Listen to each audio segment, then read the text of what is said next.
नमस्कार किसान साथियों, स्वागत है आप सभी का एक बार फिर से मालवा खेती यूट्यूब चैनल पे। किसान साथियों, इस समय लहसुन फसल की बात करें अवस्था की, तो लगभग सभी किसान भाइयों की लहसुन की फसल है वो 60 दिनों से ऊपर हो चुकी है।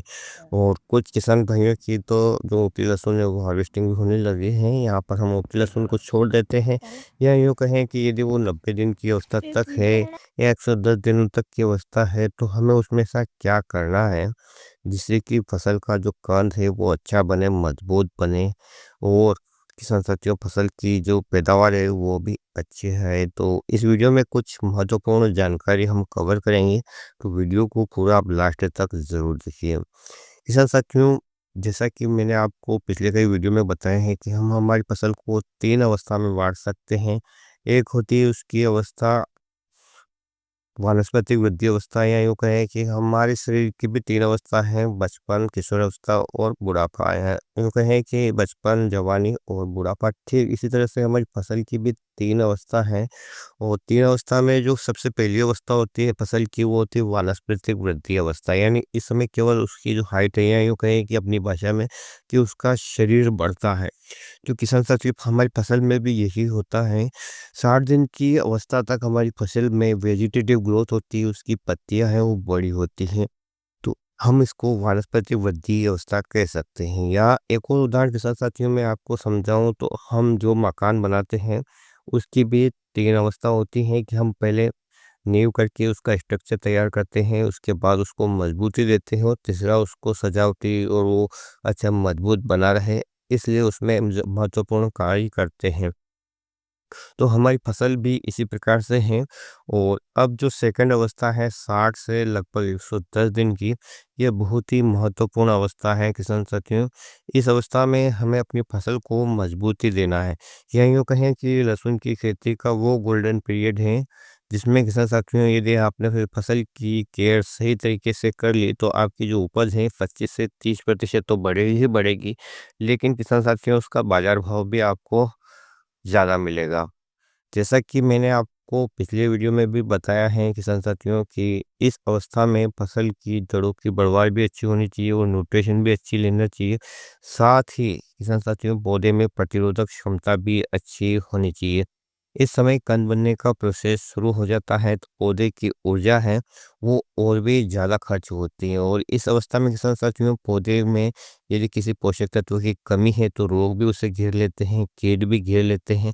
और इस समय आप मौसम भी देख पा रहे हैं कि काफ़ी तनावपूर्ण मौसम है, जिसकी वजह से भी दिक्कतें आ रही हैं। किसान साथियों जब लहसुन 60 से 90 दिन का होता है, तो वो अपनी किशोर अवस्था में होता है, जैसा कि मैंने आपको अभी बताया है। इस समय इसे ऊपर बढ़ने के लिए नाइट्रोजन नहीं बल्कि नीचे कंद बनने के लिए फास्फोरस और पोटेशियम चाहिए। जैसे कि हमारी फसल का प्रकार है कि वह एक कंद वर्गीय फसल है, उसमें जड़ों का महत्व है, साथ ही किसान साथियों उसकी प्रतिरोधक क्षमता भी बनी रहे, इसलिए यहाँ पर फास्फोरस और पोटेशियम की हमें पूर्ति करनी है।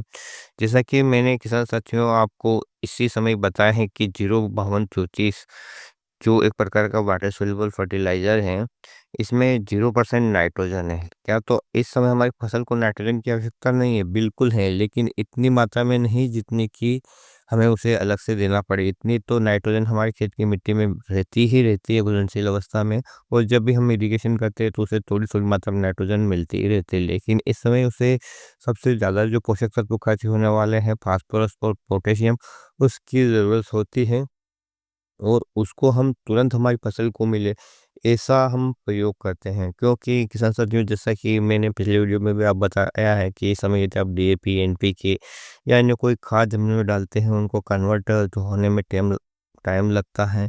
साथ ही वो बहुत सारी मात्रा में लीचिंग हो जाते हैं, और फसल को भी समय से नहीं लग पाते, जिससे फसल कमज़ोर होती है और उन खाद का असर बाद में होता है। तो यहाँ पर हम ऐसा तरीका अपना लेते हैं कि इन्हीं पोषक तत्वों को स्प्रे के ज़रिए, या जिसे हम अपनी भाषा में कहेंगे हम अपनी फसल को ड्रिप दे रहे हैं। तो इस तरीके से हम 05234 या अन्य कोई वाटर सोल्यूबल जो इसमें फास्फोरस और पोटाश की मात्रा हो अच्छी खासी, और जो फसल को तुरंत लगे, ऐसी चीज़ों का प्रयोग करना है।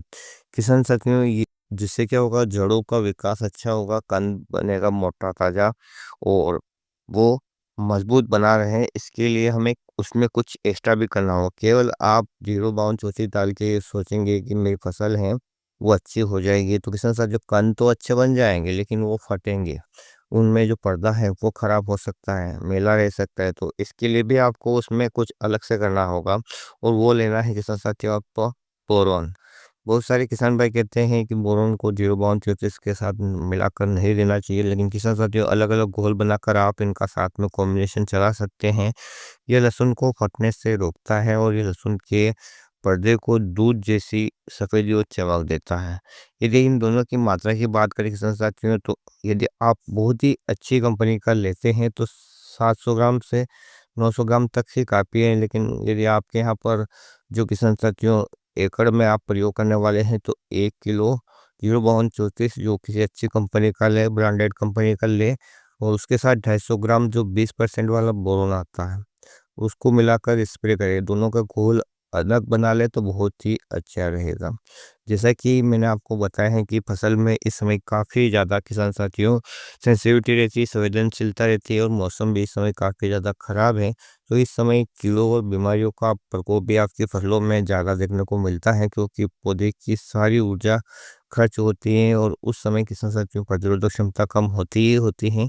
तो रोग और कीड़े किसान साथियों फसल को बीमार और नुकसान करते हैं, तो इनसे हमारी फसल को बचाना ज़रूरी है, अन्यथा हमने जो भी खर्चा किया है वो सब बेकार हो जाता है। तो यहाँ पर थ्रिप्स बहुत भयंकर रूप से भी लगे हुए हैं। साथ ही मैंने आपको बताया कि इस समय झुलसा रोग जिसे आप स्टेम फ्रीजम ब्लाइट जो बीमारी कहते हैं वो भी लगी हुई है। इसके साथ दूसरी बीमारियों का भी प्रकोप आप खेत में हो सकता है। तो इसके लिए किसान साथियों आपको इनकी भी दवाई को साथ में ले लेना है, जिससे कि किसान साथियों आपकी जो भी खर्च है, आपके पौधे की जो भी ताकत है इन बीमारियों और कीटों से में ही लड़ने में खर्च ना हो जाए, वो अपना कंद का विकास सही तरीके से कर सके। और रही बात किसान साथियों एक और सबसे बड़ी बात सिंचाई की।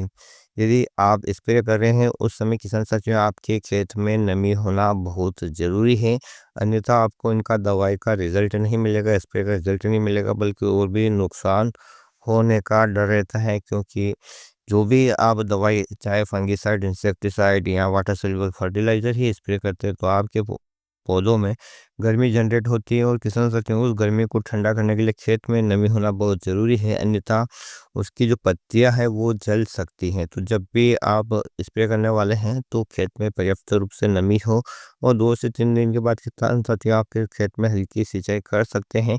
बस इसका बात का ध्यान रखना है कि खेतों में पानी भरना नहीं चाहिए किसान साथियों, जिससे कि पौधे में कोई तनाव ना हो, उसमें जो जाइलम और फ्लेम की क्रिया है वो आसानी से होती रहे। तो जो भी आप स्प्रे करेंगे किसान साथियों वो दवाई पौधे की जड़ तक पहुंचेगी और किसान साथियों इस प्रकार से उसको ताकत मिलेगी और वो न्यूट्रिशन भी ठीक तरह से उठा पाएगी, रोगों की तो उससे मुक्ति मिलेगी। तो निश्चित रूप से है कि वो कंद का साइज अच्छा बनाएगी और जो आप स्प्रे कर रहे हैं उसका रिजल्ट आपको अवश्य मिलेगा। तो किसान साथियों में एक शार्ट रूप से आपको यही बताना चाहता हूँ कि इस फसल की किशोर अवस्था में या यूँ कहें कि सेकंड अवस्था में आपको कुछ महत्वपूर्ण बातों का ध्यान रखना है फसल की कंडीशन के हिसाब से। इस मौसम में आपको रोगों कीटों के साथ पौधे को एनर्जी देने के लिए वाटर सॉल्युबल फर्टिलाइजर का स्प्रे करना है, मिक्स मैक्रोन्यूट्रेंट का स्प्रे करना है। अलग से कोई जादुई दवाई नहीं है कि जिसे आप डाल दोगे किसान साथियों और आपकी फसल है वो अच्छी हो जाएगी। फसल में जो आवश्यकता है उसी की पूर्ति आपको करना है। तो इस प्रकार से आप 0 बाउंड 34 फर्टिलाइजर का स्प्रे किसान साथियों 2 बार कर सकते हैं, या आप अन्य कोई वाटर सॉल्युबल फर्टिलाइजर जिसमें पोटाश और फास्फोरस की अच्छी खासी मात्रा हो उसका भी प्रयोग कर सकते हैं। जब भी प्रयोग करें किसान साथियों तो आप बोरोन भी डालें, लेकिन उसका घोल अलग से बना लें और चिपको को अवश्य शामिल करें। बिना चिपको के आपके दवाइयों के किसान साथियों लहसुन और प्याज की फसल में आधे ही रह जाएंगे। तो इन फसलों में इसका प्रयोग ज़रूर करें और सिलिकॉन बेस वाला करें, जिससे कि आपके जो रिजल्ट हैं वो बहुत ही अच्छे रहें। तो किसान साथियों एक शॉर्टकट जानकारी के रूप में मैंने आपको बताया है।